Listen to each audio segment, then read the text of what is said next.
Meanwhile, let's turn our attention to something else. Reform UK hopes to surge past the Tories, sorry Margaret, in membership numbers. With it, I actually think, though, Margaret would probably be a member of Reform, wouldn't she?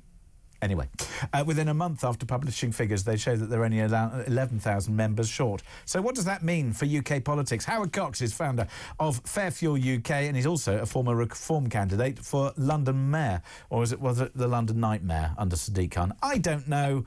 Howard, good afternoon.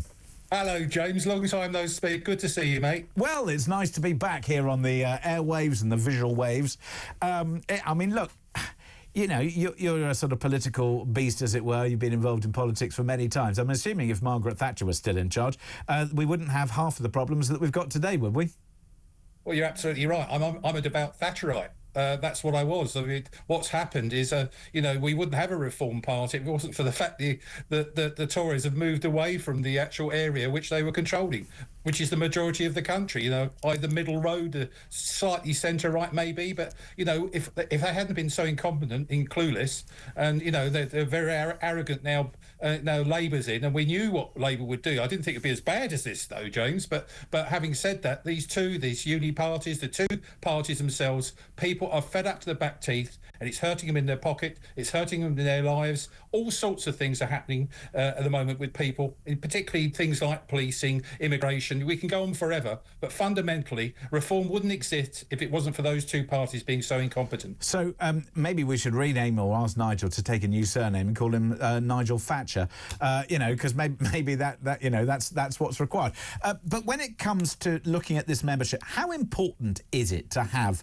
that grassroots membership? Does it really matter whether the Conservatives or Reform have more party members? Well, I think it's symbolic in many respects, James. The fact is that we're the third party at the moment, not necessarily in seats, because obviously Lib Dems are, but we've got much more membership than those sorts of parties. We're going to overtake the Tories, and you can see that Labour's membership is plummeting. It's now down to about 250,000, I understand, somewhere around that level. The point is, and that would be the nice one to catch up onto, but it is important because that is the flavour, that's the temperature out there. I'm meeting people on a regular basis. I also stood at Dover and Deal in the last election, and I came second. I knocked the Tories into third place. Sunak gave us 3-4 weeks to actually campaign, whereas the Labour candidate down in Dover Deal that beat me, he had 2.5 years campaigning. So I had 3.5 weeks. So let's talk a little bit perhaps about British culture and maybe what threatens it, because I assume that one of the reasons that Reform, setting aside whether it's incompetence or otherwise of our main political parties, and every so often we see sort of political upheaval as parties respond to the environment in which they find. That's why we ended up with the Lib Dems, spawned from the SDP and various others. In terms of Reform, is Reform driven by an ideology, or is it driven actually by an identification that British culture is under attack and therefore a political party needs to define it and preserve it?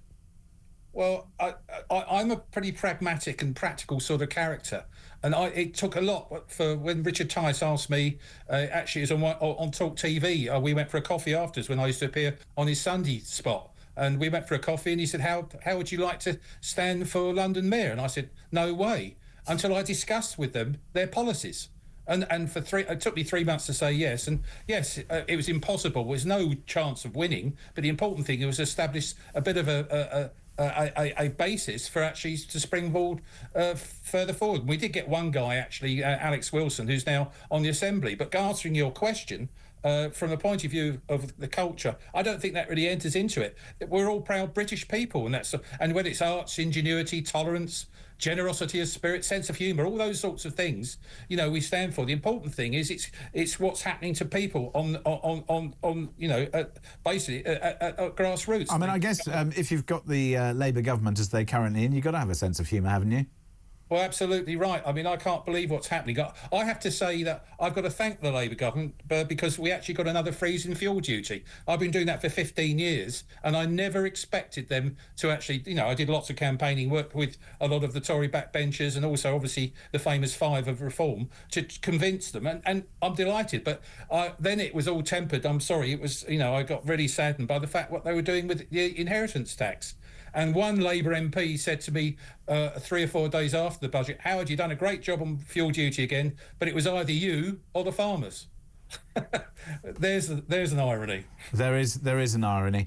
Howard, thank you very much indeed for joining us here on Talk. It's much appreciated. That's Howard Cox, founder of Fair Fuel UK.